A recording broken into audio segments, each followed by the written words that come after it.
Want a quick 10-minute wrap-up of the week's compliance news? Well, this is the podcast for you, 10 for 10, where Tom Fox, the voice of compliance, wraps up 10 top compliance stories which occurred over the past week.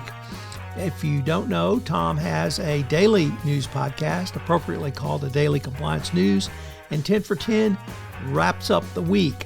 So get up on a Saturday morning, have a great cup of coffee, and check out 10 for 10, the podcast which gives you the week's top compliance news. Are you interested in upping your game in compliance through the use of AI and machine learning technology? Well, check out my latest book, Upping Your Game, How Compliance and Risk Management Move to 2030 and Beyond. You can check it out in the show notes. I've got a link to the purchase at Amazon.com. Upping Your Game. 10 for 10 for the week ending June 14, 2025. A plethora of stories this week. We're going to start with the tragedy in India with the crash of the Boeing 787 Dreamliner and all of the attendant fallout. There are multiple stories on this, how it's going to impact the court hearing on the Department of Justice's declination, or rather non-prosecution agreement on Boeing. The trial had been scheduled to start Monday. There's no hearing date yet for what the government wants to do, but I'm sure the victims, families of the victims of the first two crashes are going to be screaming bloody murder at the hearing, and it's going to be a pretty ugly affair. So we will certainly monitor this story and see if the Department of Justice changes its tune in any way or what the court may do. So on that cheery note, we move to a new FCPA memorandum from the Deputy Attorney General outlining the Department of Justice's priorities for FCPA enforcement. It communicated information that we thought probably would be kept, which is they're going to look at individuals much more closely. They're not going to look too closely at business courtesies or facilitation payments. They're going to consider whether other countries may investigate and enforce, and then they're going to look at foreign companies. So if you're doing business outside the United States and you negatively impact the economic interests of an American company, you may well find yourself in the sights of the U.S. Department of Justice going forward. Next up, from Reuters, the U.S. judge handling the CITGO auction has scheduled a final hearing date for August to determine who's going to be the winner of bidding on Cisco. As many of the listeners will recall, Cisco is owned by PDVSA, and PDVSA has defaulted on all payments to U.S. companies. So it has been ordered that CITGO be auctioned off and payments made to the credit holders. So that we have a $3.7 billion bid by Retri Investments, and that's the opening offer, and we'll see if the court can get any more. Next up, in a very interesting article from the Wall Street Journal business section, it asks or says there are 4 key questions to retaining top employees and that you should ask them. Number 1, when was the last time you almost quit? Number 2, what was the most recent time that work didn't feel like work? 3, what trade-offs are you making to stay in your current role? And if your job disappeared, what would you do next? I highlighted this article because with the need for talent acquisition and retention, I think it's important that companies start paying attention to their employees a little bit better and more, particularly their top producers. From the Financial Times, the U.S. and Switzerland have ended their stalemate over client information.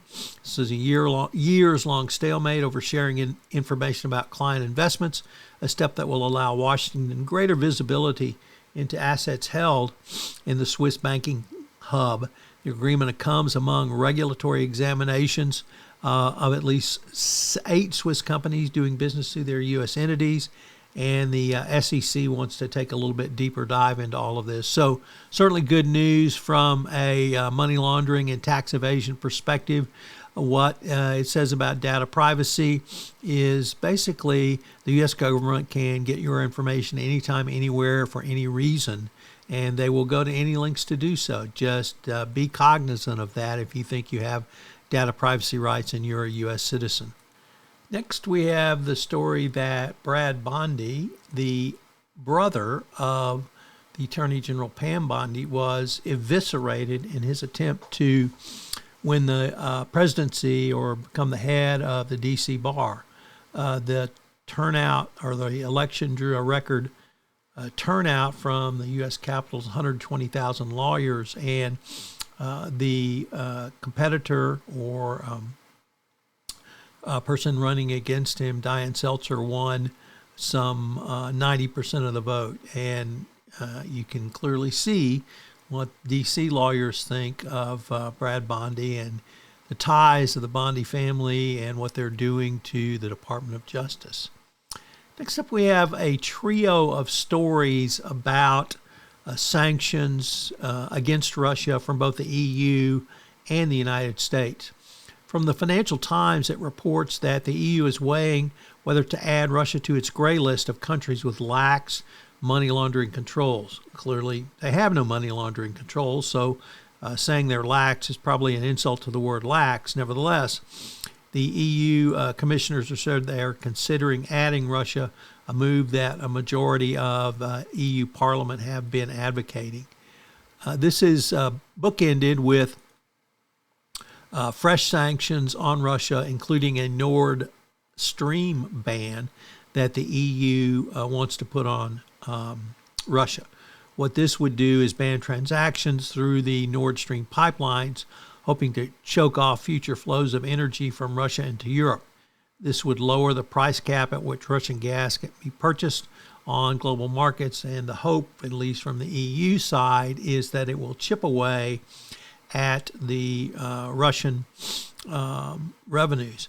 This would hit both Russian banks and the shadow fleet of older tanker ships that are often registered in other countries or not registered at all that Moscow uses to covertly transport and sell its oil around the world to skirt sanctions. These measures would blacklist a new batch of ships that are being used in this way, and this is the 18th sanction package to come out of Brussels since the Russian invasion of Ukraine. And taken as a whole with the banking, this could be a sweeping effort to threaten Russian economic might and morale at this crucial juncture. Now, we contrast that with the Trump administration, which is heavily pressuring Lindsey Graham to significantly weaken his Russian sanctions bill because, of course, the White House is trying to patch up its relationship with Russia so Trump can get back into bed with Vladimir Putin.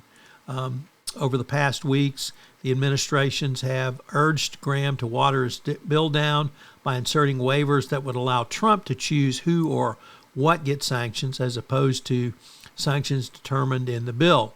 It would move from a mandatory to a possible. So this would be a huge change, and Lindsey Graham, well known for having no backbone at all, at least at this point, has not indicated that he's willing to weaken the sanctions bill. But if he does do so, it will certainly communicate to Moscow that Trump is completely in on with the Russians. Not that this is new news to anyone after the way they've treated President Zelensky, but it's clear that the Senate, at least in the form of Lindsey Graham and perhaps other senators, are uneasy with this tete-a-tete that the Trump administration has with Putin and Russia. And if they do weaken the bill, I think it will be a complete victory for the Trump administration on this issue. I hope you have a great weekend, and we'll visit with you again next weekend on 10 for 10. I'd also urge you to check out the Daily Compliance News, which posts every week from Monday to Friday, where I give 4 curated stories of bribery, corruption, and compliance events that will allow you to help you start your day as well. So check out the Daily Compliance News and subscribe or rate and review to both 10 for 10 and the Daily Compliance News. Thanks so much for listening to this episode of 10 for 10. I hope you'll check out the newest podcast in the Compliance Podcast Network, the Compliance Tip of the Day.